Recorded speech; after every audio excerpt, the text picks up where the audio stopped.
Hello, my name is Tony Marie Gist, and I've been teaching at the collegiate level for over 2 decades. And today I'm going to share with you a few of my insights with regard to how to create a student-centered course with 5 considerations. So let's dive in. Consideration number one. Let's think about the opposite of a student-centered course, and that is an instructor-centered course. I myself am about 50 years old, and my oldest child is almost 30. So even though I try to think that I'm kind of like hip and cool, if those are still the words that are being used, I can only know my audience so well, as hard as I possibly try. So, your students are technically your audience, they're technically your client. And in the classroom, there is one of me. And even if I have my teaching team, there might be a small subset of us comparatively to the many students in the class. So, why is it that we wouldn't design the class with the students, our audience, our client in mind? So we want to make sure that we're tapping into what they need to facilitate the best classroom experience possible that engages them and allows them to learn with as much freedom and curiosity as possible. Consideration number two, having a student-centered course can actually help you as the faculty member as well. If you are telling the students that you're going to listen to them, you're going to design the class with them in mind, they feel empowered, they feel more engaged, and they're going to feel like you're trying to meet their needs. With any student, they just want to know that you care.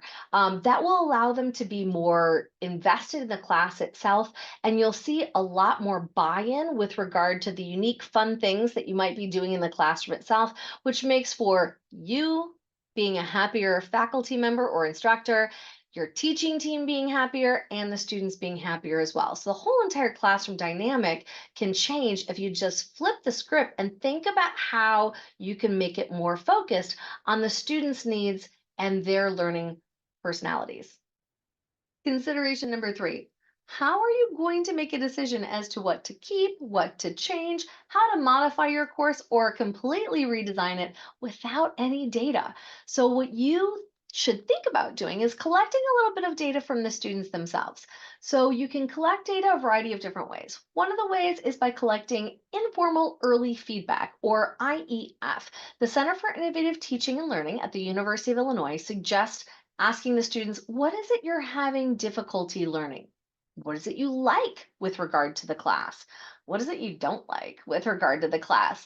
What changes might they make if they were the instructor or the professor teaching this subject? You can gain a lot of insight. And in fact, a lot of the changes that I've made in my classes have been from questions like this. At the end of the semester, the University of Illinois also has what they call ICES forms, ICES, which are instructor and course evaluation system forms. They ask very general questions unless you take the time to tailor your ICES form. There are a list of standardized questions that have to be asked. However, that list is relatively short, and you can add a number of different questions on your ICES form to gather even more quantitative data or even some qualitative data so that you know what it is that you want to keep and what things you might need to improve upon. Consideration number four, this is going to take time. Not me talking about the consideration, but the implementation.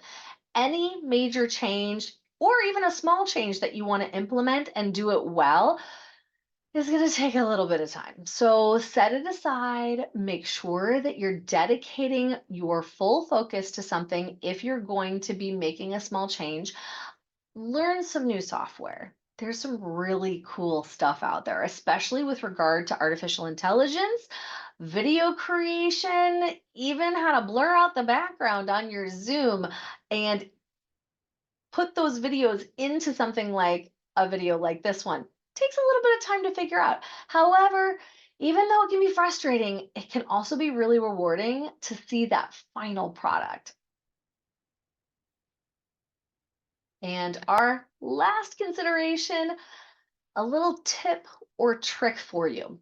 is that you can actually have the students help you implement things. You can give them a little bit of extra credit, James Scholar credit, other sorts of incentives that would allow them to have buy in, grow their resume. You can even offer them internship credit for an individual independent study. And one thing I do want to let you know, keep those changes coming. Every few years, your student clientele comes to you with a different set of backgrounds and experiences that are different than the last generation. And so, with that in mind, let me know how I can help with things. I'd love to reach out to you. I'd love for you to reach out to me. Let's do this together because it's not easy to put together a good class. And my last tip for you is design with the end in mind. What type of classroom do you want to teach in? How are you going to excite the students about your topic? What type of assessments are appropriate given the construct of your class? Set all that aside in your mind and then work backwards as you sit back and design it with data and with your students by your side, helping you along the way. Best of luck to you. Like I said, reach out if I can be of any assistance. My name is Tony Marie Gist, and I teach in the Department of Food Science and Human Nutrition at the University of Illinois.